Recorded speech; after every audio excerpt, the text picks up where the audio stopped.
Hey,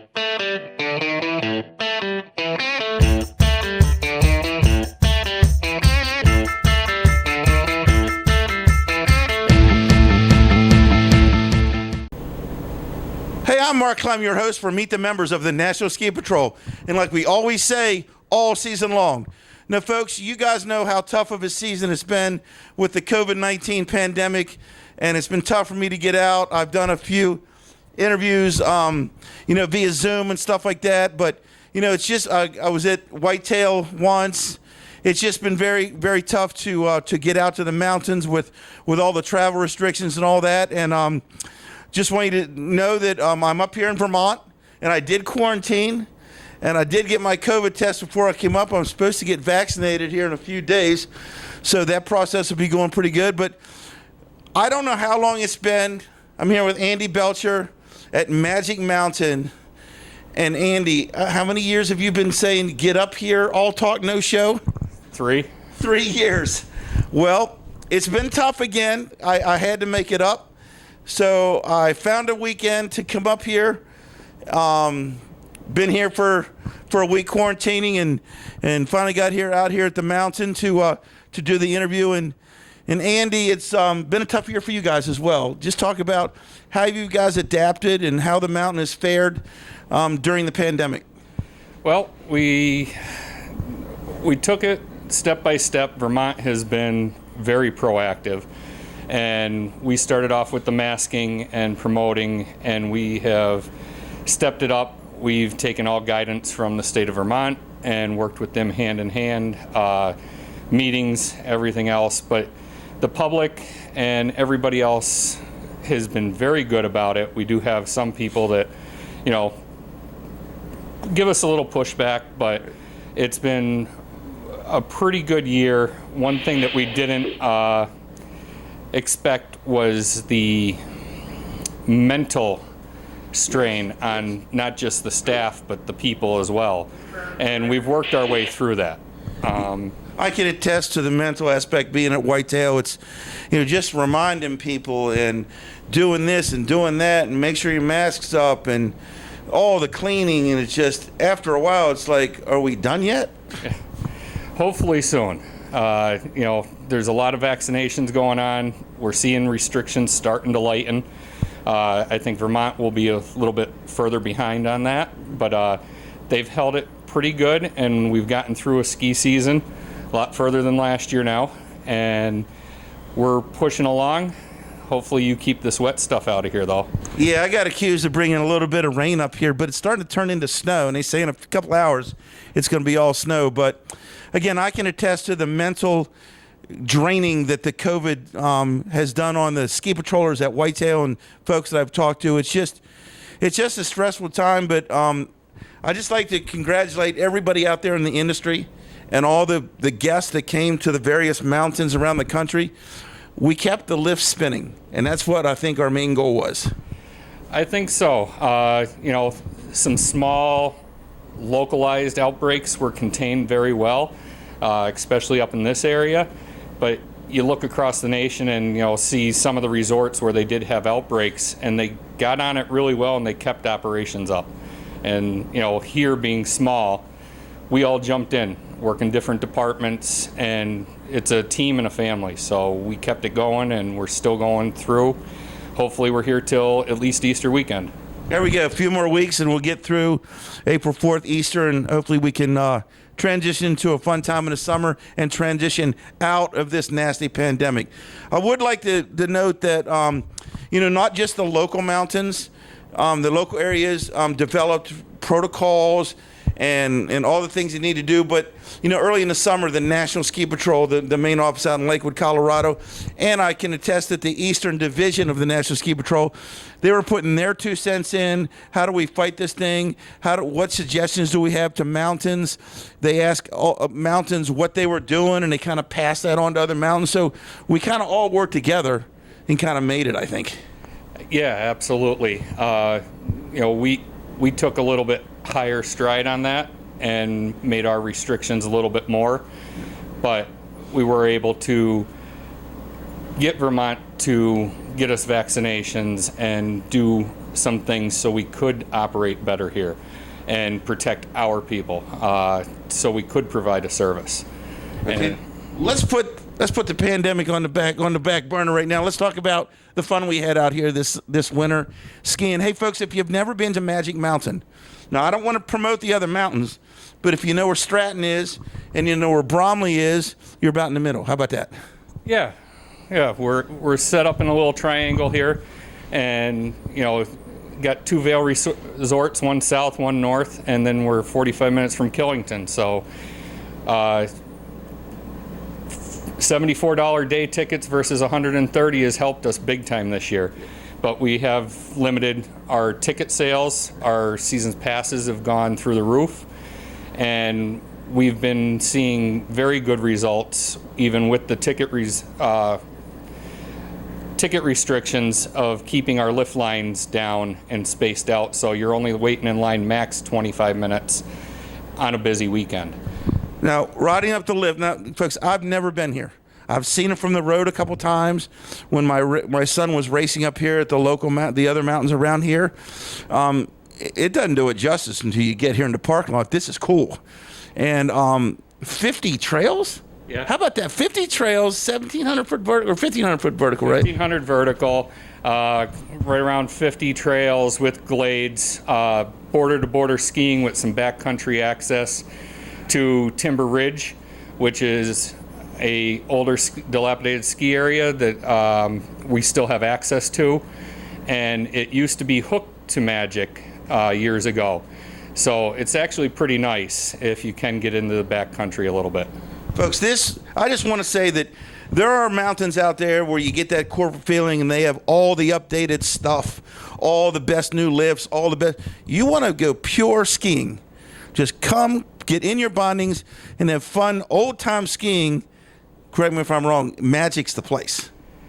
Magic's the place. We're Indy. We compare right up there with Mad River Glen and Smuggler's Notch in Vermont. Right.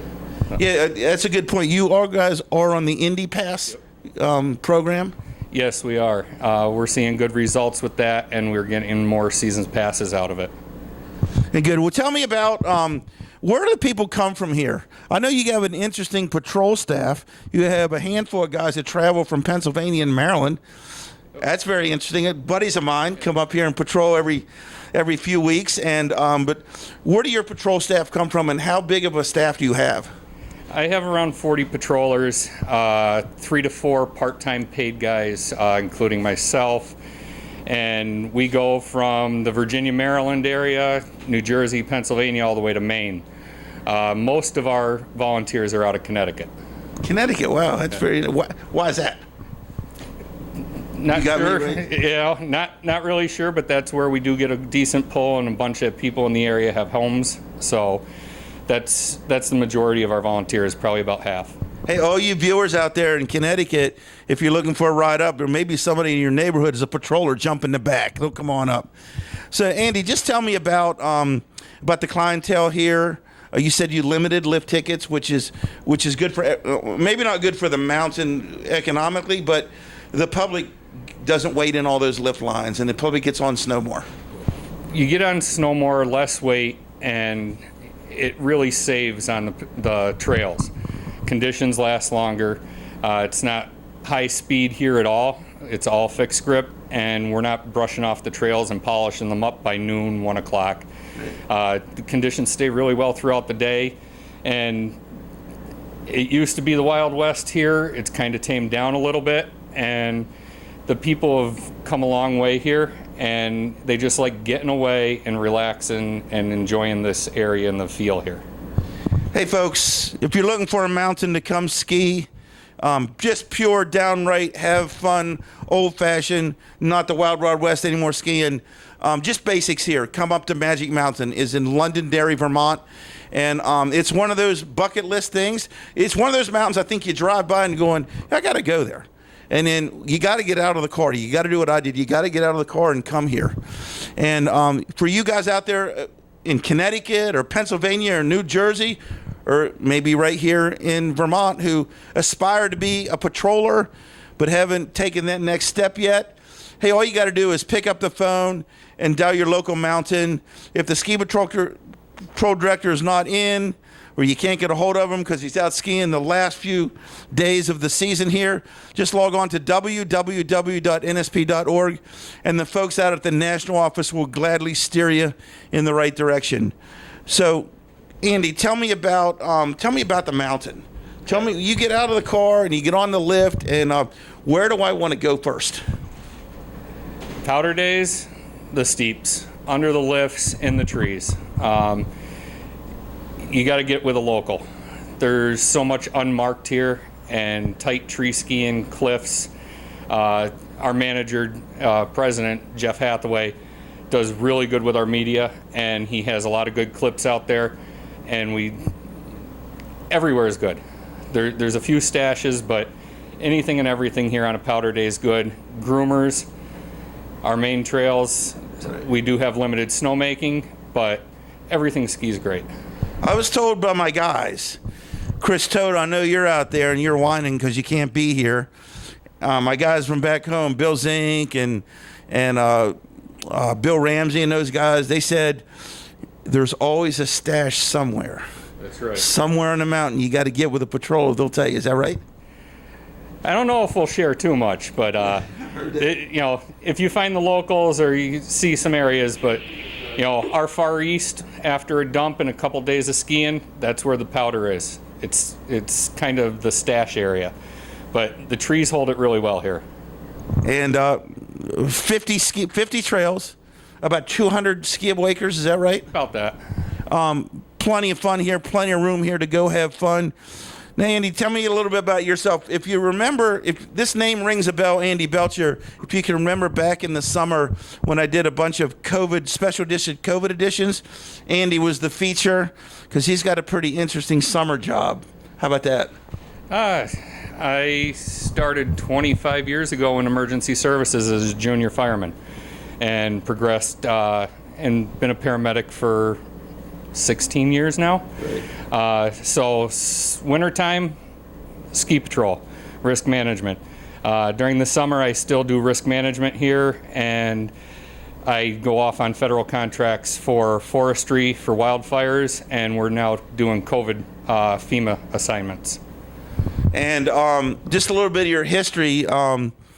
You came from Elk Mountain down in Pennsylvania. Yes. How did you get up here? Everybody wants to come up north or out west. How about that? Oh, absolutely.